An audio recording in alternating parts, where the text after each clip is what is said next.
penculikan lah yang ramai di media sosial. Sekedar info saja, melanjutkan tadi sudah diberikan keterangan awal ya, baik oleh Bapak Wali Kota dan Bapak Kapolres Surabaya. Sekarang kita hanya sedang menjelaskan perkaranya seperti apa sih. Jadi perkaranya itu awal kronologisnya kejadian pada sekiranya tanggal 21 itu ada cekcok lah antara di keluarga ini yang menimbulkan salah satu pelaku ini kesel lah ya karena anaknya ditegur oleh salah satu orang tua korban. Lalu pada keesokan harinya, yaitu tepat tanggal 23 kalau nggak salah, kejadian ini berlangsung, yaitu oknum OAA dan oknum AH ini melaksanakan tindak pidana ini. Jadi modusnya orang tersebut membujuk korban untuk diajak jajan, artinya beli bakso atau beli pentol, lalu setelah itu diajak lagi jalan buat potong rambut dulu.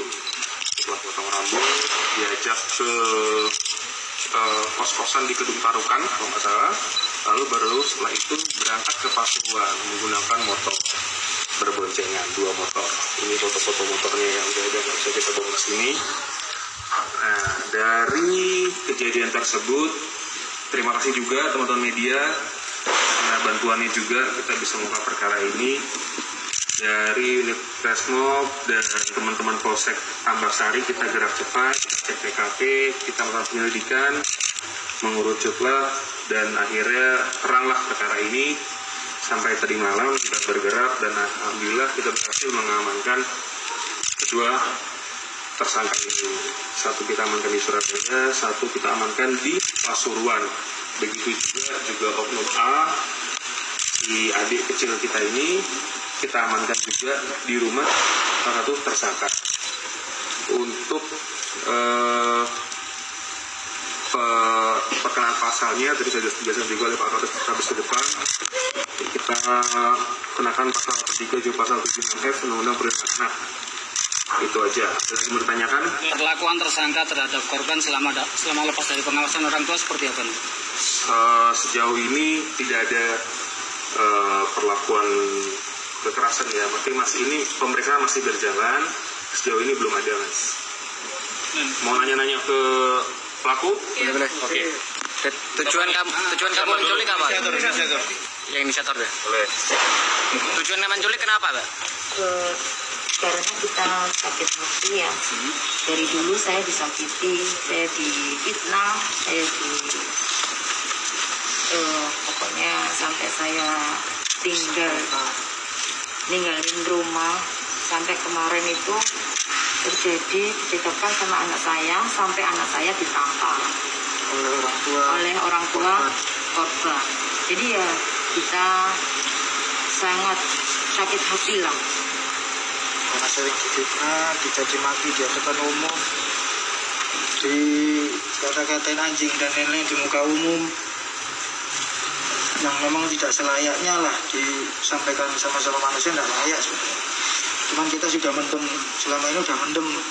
Bahkan orang tua dari korban pun menampar anak perempuan dari beliau pun sudah kita redam, tidak sampai kita laporkan karena kita melihat masih saudara.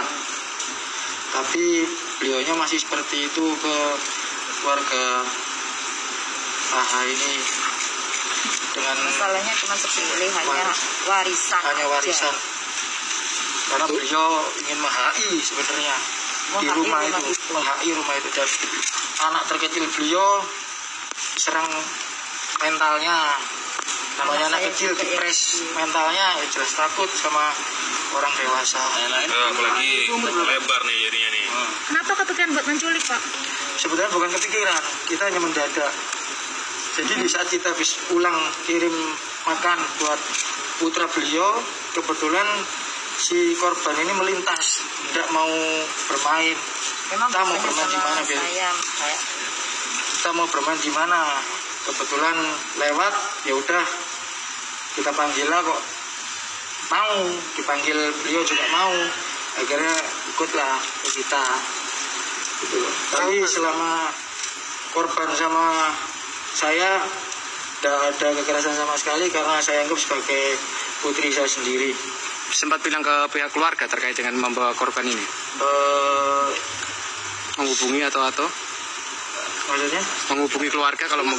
Yang jadi sasaran si Ara ini, Mas. Hanya kebetulan pas mendadak itu, Mas. Pas terlintas itu. Jadi tidak ada perencanaan, tidak ada.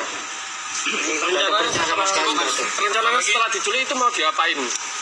Apa dibawa saja atau Ya udah dibawa saja, nggak ada indikasi apa-apa, tidak ada. segera gitu ya? Tujuannya Tidak ada waktu, tidak ada. tujuannya menculik. tahu Mas? Kenapa? Di medsos rame tahu? Kebetulan HP RAM-nya cuma 2, tidak kuat. Main medsos. Mungkin. Jadi nggak tahu kalau rame ya? Tidak tahu. Cukup lah ya foto kita ya? Tebusan kan? Ayo. Tebusan.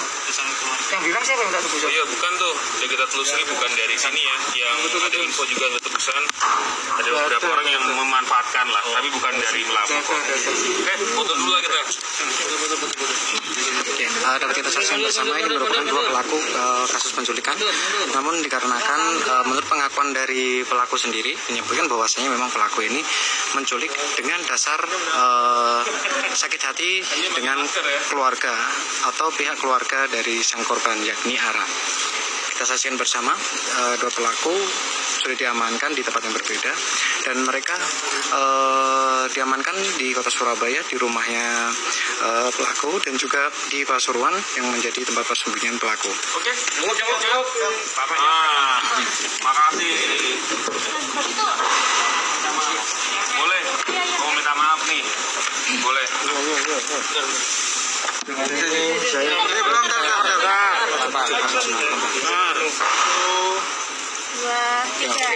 dengan ini kami berdua menyampaikan mohon maaf yang sebesar-besarnya kepada keluarga besar dan kepada seluruh masyarakat Jawa Timur dan kepolisian Jawa Timur yang sudah merasakan, yang sudah kita rasakan. Orang tuanya Ara minta maaf juga nggak? Kebetulan belum ketemu langsung berhadapan, belum. Tapi hendak minta maaf terkait. Insya Allah pasti. Clear ya? Sampar itu kenapa bisa ditampar sama Enggak ada negatif. Putri beliau. Sisanya itu tak tadi kasih ke perkaranya kan digitalnya tak dari kasih harta warisan ini tadi. Putri saya itu pacaran, putri saya itu pacaran. Sama calon. Sampai malam hari ditegur, terus marah. Terus anak saya itu banting pintu belakang sama pintu depan. Terus sama mamanya Ara ditampar dia, gitu loh. Terus adu mulut, habis ditampar. Iya, satu rumah. Maka dari itu kan keluarga beliau dipres terus biar mentalnya kedor. Yo, cukup ya. Enggak apa-apa. Makasih ya. Baik, dapat kita saksikan bersama tadi sempat kedua pelaku malah mengucapkan permintaan maaf kepada jurnalis. Melalui jurnalis mereka menyampaikan permintaan maaf kepada warga di Jawa Timur terutama di kota Surabaya dan juga pihak kepolisian yang notabene sempat dibingungkan dengan kasus penculikan Ara ini. Dan kita ketahui bersama kasus penculikan Ara ini memang juga sempat meresahkan warga kota Surabaya terutama secara khususnya karena memang warga kota Surabaya sendiri juga banyak warga yang ibu-ibu terutama yang takut bahwasanya apabila kasus penculikan ini berkelanjut maka akan membuat para orang tua ini resah, sehingga pihak kepolisian tadi sempat menegaskan juga bahwasanya memang untuk kasus penculikan yang ada di kota Surabaya termasuk kasus yang dialami oleh Ara ini bukanlah kasus penculikan yang berdasar bahwasanya komersial atau ingin meminta tebusan dan membuat resah warga. Yang pasti adalah kasus Ara saat ini lebih spesifik ke kasus perselisihan atau permasalahan keluarga yang berujung pada kasus penculikan terhadap anak, sehingga pihak dari dari keluarga Ara sendiri pun juga sempat kebingungan siapa, apakah ini terjadi kasus penculikan ataukah hilang dikarenakan terjatuh di sungai dan lain sebagainya, atau terjadi hal-hal yang tidak diinginkan oleh pihak keluarga. Namun yang pasti untuk saat ini pihak kepolisian sudah mengkeliring atau menyelesaikan kasus perkara Ara yang ada di kota Surabaya yang sempat resah dan sempat viral di kota Surabaya, baik itu melalui sosial media maupun melalui status di jaring sosial seperti WhatsApp.